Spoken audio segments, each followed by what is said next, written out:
ISKCON Swamibagh মন্দিরের আয়োজনে অক্ষয় তৃতীয়া অনুষ্ঠিত।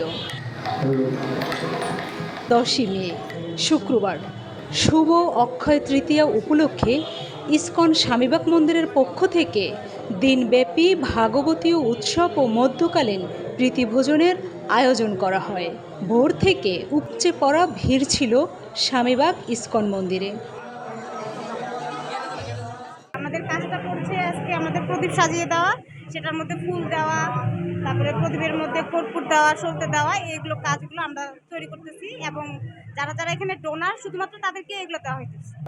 সকাল 10টায় অগ্নিহোত্র যজ্ঞ দাতা ও পরিবারবর্গের মঙ্গল কামনায়, সকাল 11টায় হরিনাম সংকীর্তন, দুপুর 12টায় ভোগ আরতি দর্শন, দুপুর 12টায় ভাগবতীয় প্রবচন করেন শ্রীমদ্ ভক্তি বিজয়স্বামী মহারাজ।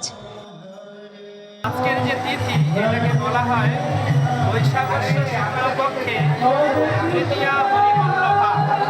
বৈশাখ মাসের এই শুক্লপক্ষের তৃতীয়া তিথি এটা হচ্ছে হরির অত্যন্ত প্রিয়, অর্থাৎ ভগবানের অত্যন্ত প্রিয় তিথি। শ্রীধাম মায়াপুর ভারত থেকে আগত। দুপুর 1টা বাজে মহাপ্রসাদ বিতরণ করা হয়। বিভিন্ন ধর্মীয় আচার্যের মাধ্যমে এবং দেশবাসীর কল্যাণে বিশেষ প্রার্থনা করা হয়।